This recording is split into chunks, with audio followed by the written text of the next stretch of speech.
Hi, have you ever met anybody that was so heavenly minded they were no earthly good?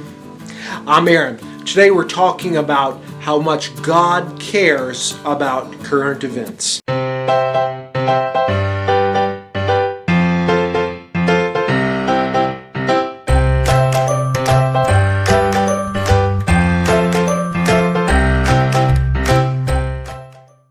So in today's Unapologetics, I'd like to begin talking about when I was younger, when I was in grad school. There was this saying going around that an effective preaching pastor had to have a Bible in one hand and, well, it was a newspaper in one hand at that time, but let's just say some sort of news device in the other hand. So, to be relevant, a preaching pastor had to have a Bible in one hand and current events in the other. And in keeping with that, today I would like to talk to you about how much God cares about current events. In fact, I can say with great confidence that God is very creation-centered. We, as God worshipers, God followers, should be very creation-centered as well. We're not so much concerned with going to heaven when we die, although that's important. We are concerned with what goes on in our world now and forever. So let me give you a couple of examples of how God cares, and therefore Christians should care about current events. The first one is the fires on the west coast of the United States. Right now, there's so many thousands of acres being burned up. Here in Minnesota, we can see the smoke in the skies. We've enjoyed some very beautiful red sunsets and sunrises as a result, and our allergies have been going a little crazy too. We know that the wildfires are going on and devastating lives back on the West Coast, and we are so sorry for that, and we pray for that. But it goes to this idea of climate change, right? In my thinking, God created all of this. And if you remember back in the Adam and Eve story, God basically said to humanity through Adam and Eve, I want you to take care of this garden. Tend to the garden. You are to make this garden flourish and prosper. And that role of stewardship, of keeping the garden healthy, is given to all of us as Christ followers, Christians, whatever you'd like to say. So, as we see these wildfires going on, it reminds me of how much of the planet we are to be caring for. I mean, all of it, right? How much we are to be devoting ourselves to this. We know that God cares about this, His creation. He's not going to burn it all to hell later on. We read, in fact, in here how heaven and earth will be remade. So, in this way, Christians, Christ followers, we are to be very concerned with what creation is doing. We are to be caring for it. And this goes to every decision we make of plastics and recycling, at the supermarket, the little plastic bags or the non-plastic bags, what kind of vehicle you drive, riding your bike to work, which is coming up, right? I think it's like this coming Tuesday is Ride Your Bike to Work Day. Anyway, riding your bike to work, making choices that take care of the environment.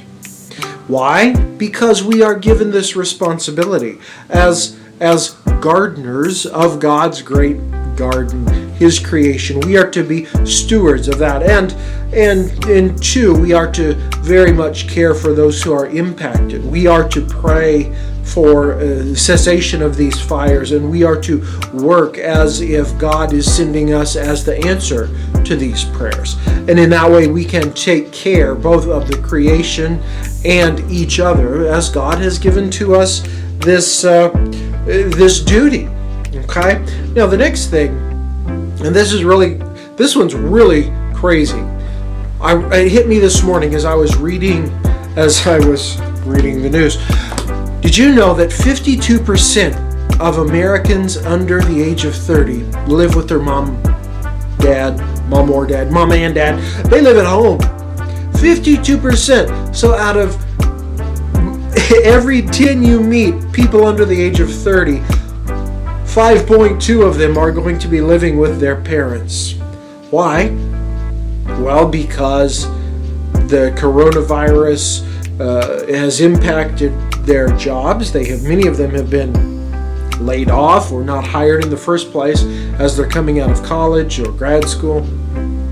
And also the very high, I was reading the article, and they said the very high price of housing in the United States has kept many younger people, families, singles, whatever you want to say, from owning their own home. How very interesting, and how very sad that these people, these younger people, are not allowed to launch out and gain these independence pieces that maybe you and I had when we were younger. Or maybe you are one of these people and you're sitting at home right now shaking your head saying, yeah, I wish I could get out of this basement. Right? It's murder on your dating life. So let me ask you this. Which do you suppose Jesus talked more about? Money or hell?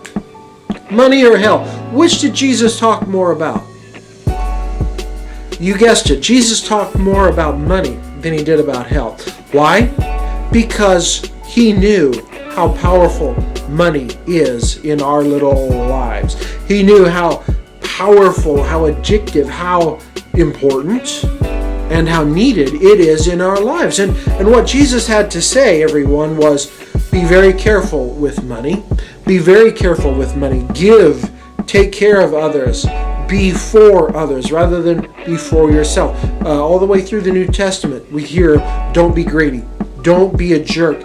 Give to others. The Christian lifestyle is a lifestyle of generosity. And so when I'm thinking about these people, these young adults under the age of 30, more than half of whom live at home, and the unemployment rate for this age group is twice what it is the national average. I'm thinking, how can this country reach out to this group, this age group of people, and enable them to live in a way that is meaningful? Because right now they're not living in a way that is meaningful.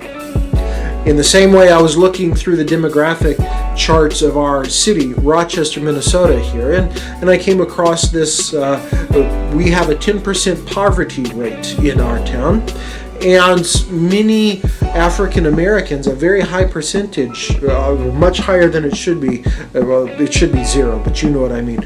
A very high percentage of African Americans in Rochester live under the poverty line. That ought not to be. And so as Christ followers, we have this obligation to care for people with money, with opportunities, with coming alongside and partnering with people, not by running them down, not by thinking that they're lazy, but by helping people, giving a hand, because we don't want to hurt people with our, what do you want to call it, our aid, our assistance. We want to help, and done the right way, these age groups who are suffering, these ethnic groups who are suffering, Christ people should be concerned. Now, of course, these are huge countrywide systemic issues that only one church or one person is not going to be able to take care of by themselves. We all must come together to fix this. And so I would ask all of you watching this that we would come together to fix the stewardship of our climate, of God's good creation, the taking care of people who are not quite so lucky as others in the way of economics, that we might help these people and this climate in a way that benefits not only them, but all of us, all to the glory of God. The next piece on this, God caring about current issues, is, of course, the coronavirus pandemic here in 2020, when life is not the same. And for goodness sakes, this morning I watched a young child walking to the school bus with a jacket on and a mask. And Who would have ever thought that we would be living in strange times like these? Does God care about the coronavirus? Yes, God cares deeply about the coronavirus. What does that mean for individual people of faith like you and me, or those who are thinking about becoming faith? Does God care? One thing, God didn't send it. We know that. God didn't make this happen to teach people a lesson or to judge people because they were wicked. This is just an outcome of nature and its free will. But we know that the Christian response is we hear the words of Jesus, who said, love your neighbor as yourself. And what you would have do unto others as you would have them do unto you. So I love my neighbors. And the guy said, Jesus, who's my neighbor? Even the people that we don't think are our neighbors. We are to love everyone around us, everyone in our circle, everyone in our impact. Those are our neighbors. And so to love our neighbors, I should wear a mask. I should social distance. I should take care of them. I should help in any way that I can because I love my neighbor as myself. And in this coronavirus time, for goodness sakes, we don't need more spreading. We need more people who are not selfish. Now that goes against those who would say, well, what about my freedoms? Well, your freedoms end where mine begin, and my freedoms end where yours begin.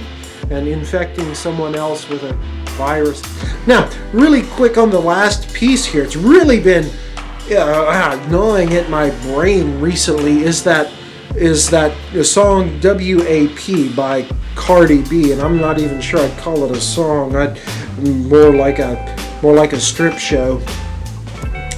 What is a Christian response to that? A lot of times Christians are condemned for being out of touch in terms of sexuality with modern culture, and we are old-fashioned, that sort of thing. But I'd like to point out to you an idea from the German philosopher Immanuel Kant from the 1700s. Immanuel Kant had this idea he called the categorical imperative. Categorical imperative, and what's that, Aaron? Well, the categorical imperative put forth by Kant was that people should only act in a way that you believe all people should act all the time. It should be a universal law. So let's apply the categorical imperative to acting in a way that Cardi B and those who say she's doing this wonderful, awesome thing for women in their freedom in expressing their sexuality. Let's apply the categorical imperative to this. All women, all the time, should be concerned greatly with that, with what WAP stands for, with what that song promotes, with defining yourself through your sexuality and your licentious lifestyle. All women should act in that way. Well, the last time I checked, women would like to be identified, recognized for things other than their sexuality. For goodness sakes, isn't that what the feminist movement is all about? But yet, Cardi B goes the other way with that. Another piece of Kant's categorical imperative was that you should always treat people as an end, not a means. Treat people as an end, not a means. And so in this WAP song, all I see is someone taking advantage of other people for their own enjoyment, their own pleasure. Here again, a very usury way of treating people, a very unhealthy way. Do we want our world built upon people using other people for their own pleasure? That's what the Christian view of sex is all about. It's not about using someone, turning them into an object to pleasure you and your desires. People are people. People are beings. People are worthy, created in the image of God. People are worthy of relationship. And sexuality is just a beautiful piece of that, a beautiful piece of that, not to be misused. After all, that's the definition of sin, right? Taking something good, it's one of the definitions. Taking something good and twisting it for selfish, evil purposes. Sexuality being a beautiful, God-given thing and being twisted by people into something ugly for selfishness. Should we teach young girls? Should we play this WAP video and song for our young girls? Should we play it for our young boys? Should we talk about it from the upfront of a church, in the pulpit? Should I preach on this? Should I tell people that is the way to be? And I would say no. So the church, while it may seem out of touch for sexuality like this, while it may seem greatly out of touch, in fact it is greatly healthy, because we know what the consequences of misusing sexuality are. Broken lives, broken relationships, unwanted disease, unwanted pregnancies, harmed feelings. When used correctly, sexuality is a beautiful connecting thing between people in relationship. So what does God have to think? What does God think about current events? Bible in one hand, news in the other. God is very concerned, and the church should be very concerned, and we should be earthly minded, not only heavenly minded. We should care for others and our creation. We should care for others. We should pray diligently for creation, for the pain of others, and we should work as if we are the answer to their prayer, because in some way that's when people say, "Where's God?" Christians should raise their hand and say, "I am here representing God." And so what does God have to say about current events? A lot. So thanks for watching. Like and subscribe. We'll see you next time.